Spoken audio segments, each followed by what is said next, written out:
You know, this guy's respected on the right and the left, and when it comes to Hillary Clinton, on being really respected there, of course, he is the former UBS chairman, CEO, very big in the financial community today, hot new technologies, and very much someone you rely on if you are a Democrat running for president of the United States, or in the case of Barack Obama, you already are, and you're looking for a really cool golf partner. Robert Wolf with me now. Robert, always good to have you. Great to be here. We did 2008 and 12 together, so I'm so glad we're now doing 16. Amazing. I remember that at the inauguration, last inauguration, too.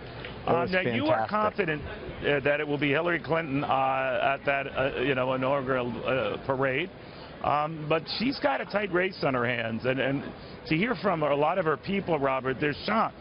They cannot believe they're in this kind of a fight. What do you say?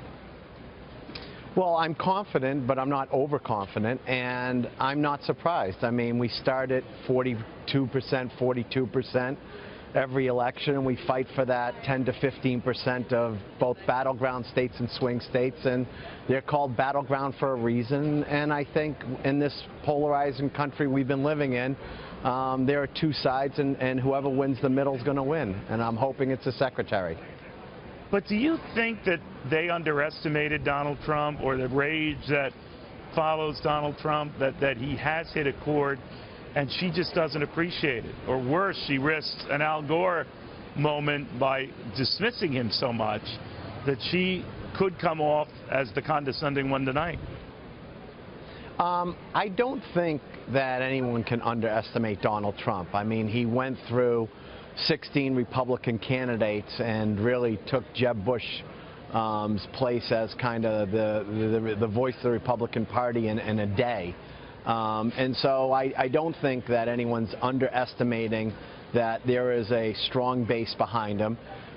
We, as Secretary Clinton supporters, just think we have a stronger base, plus the independent base will move to her side. So, you know, even though the independent base right now, and it depends on the poll, Rob, but the independent vote that we see in a lot of these polls seems to be swinging to Mr. Trump. Does that worry you? Well, like I said, I never take anything for granted, and certainly there's been some momentum on Donald Trump's side. But, you know, I've been here before with, at this point, I think McCain was beating Obama and Romney was beating Obama, and I went 2-0 there. And although, you know, there's an election and there's no sure thing, I think we'll do very well in the swing states. I think we'll do well in Colorado and Nevada and Virginia, but there's no sure thing. Well, you're right, and those races are also dead even. But let me ask you a little bit. You mentioned about how McCain did, and the financial meltdown certainly didn't help his candidacy. There are a lot of people who are looking at Deutsche Bank today and its perceived troubles, that it might need a German bailout, that we could revisit all that. Are you worried about that? Well, I'm definitely worried about Deutsche. You know, when I ran UBS and we were going through our difficulties, you know, when you don't have enough underpinning capital, there's certainly a situation where you need to raise money and you need to raise equity. I am not concerned for the U.S., though. The U.S. banks are in strong situation today. They're well capitalized. They've delevered. Their Tier 1 ratios are strong. So I don't think that this is a scenario where it's contagion. Okay, so in other words, that even though the Deutsche Bank, as I said, they are well capitalized, well funded, German government obviously feels differently. Do you think if Deutsche were on the brink, it should be rescued, and the same should apply to any U.S. bank? Let's say it's Hillary Clinton and she's president. Should we rescue a big money center bank that's in a world of hurt? So as you know, Neil, we spoke a lot when I was there the Lehman weekend. I think I was with you all weekend, it felt like. But you were. Listen, I am a supporter of the Resolution Authority. I think that big banks cannot be bailed out. There's a living will for a reason, and they have to be wound down.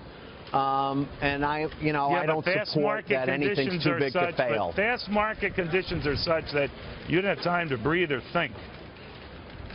Listen, I agree with you. We used to speak, you and I. You never know what happens day 2, so it's tough to make a decision day 1. So I don't think, although I'm not for supporting a bank that's too big to fail, I certainly am not saying that they won't bail out a bank. Okay, we just don't know. We've never nationalized a bank before, and to go do that, I think, would be incredibly difficult for this country. Robert, thank you very much. We'll see how it goes tonight. Are you going to be in there watching this thing tonight? Well, I'm going to be on shows with you all day today with Fox and Fox Business and Fox News, and I'm looking forward to, you know, supporting the secretary and making sure we get her voice out. All right. I look forward to that. Robert Wolf, thank you very much. Good chatting. Thank you as always, Neil.